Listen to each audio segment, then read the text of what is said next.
Dalam pemanggilan pemain timnas, kebanyakan pemain yang dipanggil adalah pemain lama yang sebelumnya sudah menjadi langganan seperti Jay Itzes, Maarten Pas, Kelvin Verdonk, hingga Tom Hey.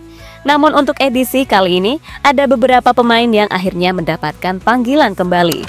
Pemain-pemain itu sebelumnya sempat bermain untuk timnas, tapi setelah itu tidak mendapatkan panggilan lagi. Pemain yang dimaksud adalah Stefano Lillipali dan Sayuri bersaudara. Mereka memang layak dipanggil karena bermain bagus bersama klubnya. Hal inilah yang membuat Patrick Kluivert akan memiliki banyak pilihan untuk menentukan taktik yang akan dia mainkan. Lantas dampak seperti apa yang akan diberikan Lillipali dan kawan-kawan? Berikut ini adalah pembahasannya.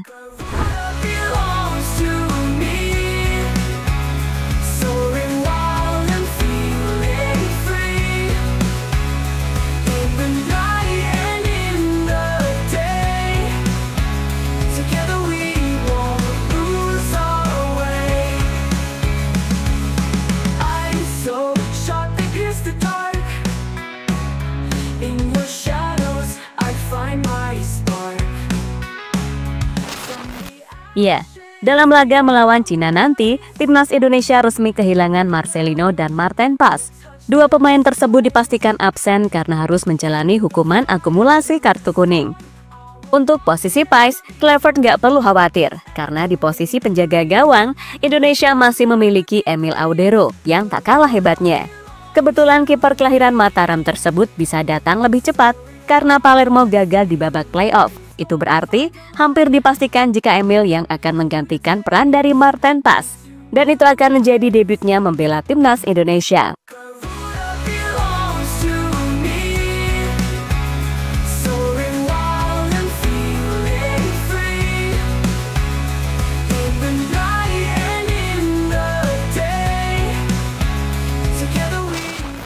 Namun ujian akan didapatkan oleh Kluivert saat Indonesia kehilangan Marcelino. Tak hanya Lino, timnas juga resmi kehilangan Ragnar yang harus memulihkan kondisinya akibat virus yang ia derita. Itu berarti cuma tersisa beberapa pemain depan yang bisa diandalkan. Mereka adalah Oleh Romeni, Egy Maulana Fikri, Rafael Struijk, Septian Bagaskara, Stefano Lillipali, hingga Ramadan Sananta.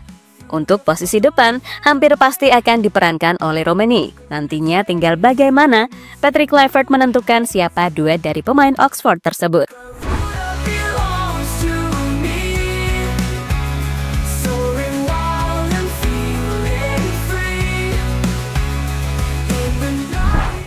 Soal tipikal bermain, Oleh adalah penyerang tunggal yang tugas utamanya adalah mencetak gol. Peran seperti itu sangat mirip dengan pemain seperti Sananta dan Bagaskara. Itu berarti Sananta dan Bagaskara kemungkinan besar akan kembali menjadi pemain cadangan.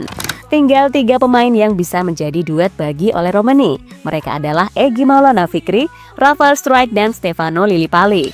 Kebetulan 3 pemain tersebut bisa bermain di posisi sayap maupun di belakang striker. Soal performa pemain, yang paling menonjol adalah Egy dan Vano bersama klubnya masing-masing. Sementara Struijk masih kurang karena dirinya jarang mendapatkan menit bermain bersama Brisbane Roar.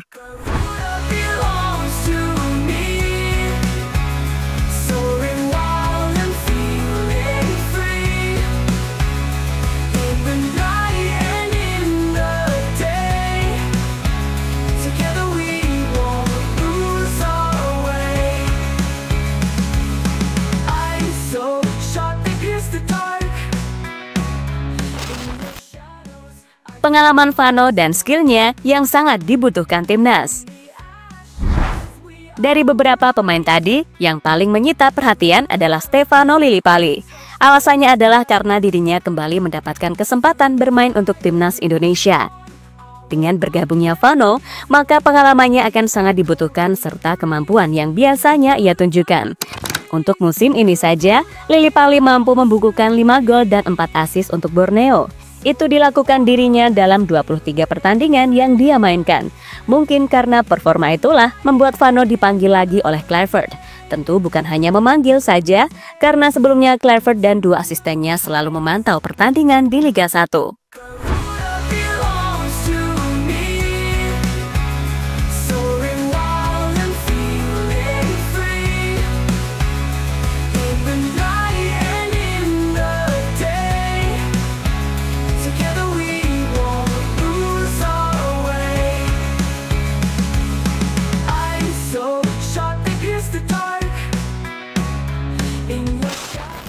Soal pemanggilan Lily Pali, hal ini akhirnya diungkapkan oleh Sumarji selaku manajer dari Timnas Indonesia. Menurutnya, performa dari Lily Pali memang cukup bagus, sehingga pantas untuk mendapatkan panggilan dari Timnas Indonesia. Kalau untuk Stefano Lillipali, kita tahu bahwa permainannya di Borneo FC cukup baik. Dia bisa membawa Borneo FC mendapatkan hasil bagus di beberapa pertandingan walaupun usianya sudah 35 tahun. Di usianya yang segitu, Stefano Lillipali bisa mampu mempertahankan performanya. Ini merupakan penilaian dari tim pelatih Timnas Indonesia untuk memanggilnya, kata Sumarji, dikutip dari Bola Sports.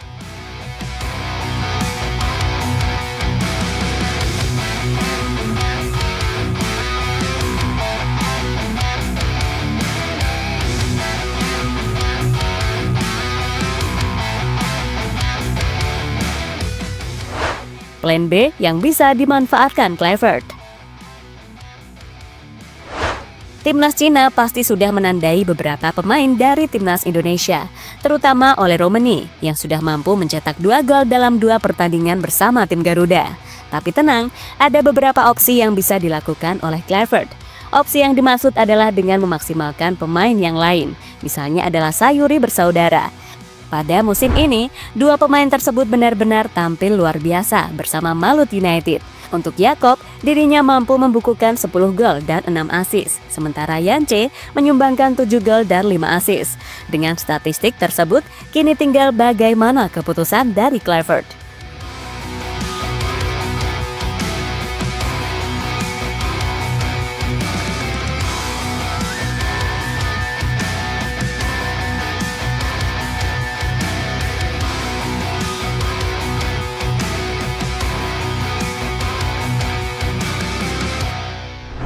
Intinya, Sayuri bersaudara bisa menjadi opsi lain bagi Timnas Indonesia. Selain mencetak gol, kelebihan 2 pemain tersebut terletak pada kecepatannya. Kecepatan yang pastinya bisa merepotkan para pemain Cina. Sehingga menarik dinantikan apakah Sayuri bersaudara bakal mendapatkan kesempatan bermain atau tidak.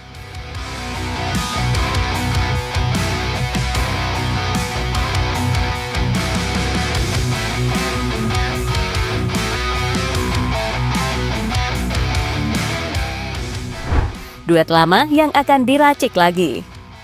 Untuk Lillipali dan Sayuri bersaudara, mereka sebelumnya memang sudah pernah bermain untuk Timnas Indonesia. Tapi untuk edisi bulan Maret lalu, Sayuri bersaudara tidak mendapatkan panggilan dari Kluivert. Yang lebih parah dialami oleh Lillipali, karena dirinya terakhir kali bermain untuk Timnas Indonesia pada tahun 2023 yang lalu. Tepatnya saat Indonesia melawan Turkmenistan dalam sebuah laga persahabatan. Kini dengan kembalinya 3 pemain tersebut, Patrick Kluivert sama saja akan meracik duet lama untuk menjadi andalan tim Garuda. Mereka akan dikombinasikan dengan para pemain abroad, seperti oleh Romani, Rafael Struijk, hingga Eliano Renders. Sementara untuk pemain lain seperti Sananta dan Septian Bagaskara, tampaknya mereka akan tetap kesulitan bersaing. Namun jika mereka mau bekerja keras, bukan tidak mungkin Patrick Kluivert bakal memberikan menit bermain terhadap keduanya.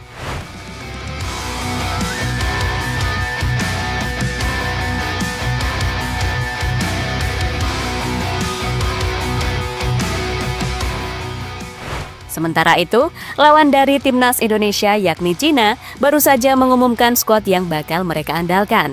Dari nama-nama yang dipanggil, terdapat nama lama seperti Zhang Zuning, Jiang Guangtai, hingga Wang Dalei. Mereka-mereka itulah yang pada pertemuan pertama berhasil mengalahkan Indonesia dengan skor 2-1.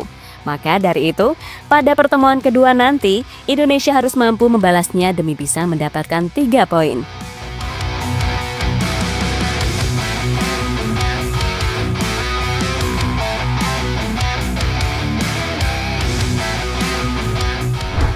Tak hanya Cina, Timnas Jepang juga mengumumkan skuad mereka untuk pertandingan melawan Australia dan Indonesia. Secara mengejutkan, tim Samurai Biru menurunkan mayoritas pemain yang bermain di Olimpiade tahun lalu. Untuk pemain seniornya hanya beberapa, yakni Wataru Endo, Yuto Nagatomo, dan Takefusa Kubo. Di skuad Jepang tersebut juga ada Kodai Sano, pemain yang saat ini berada satu tim dengan Kelvin Verdong.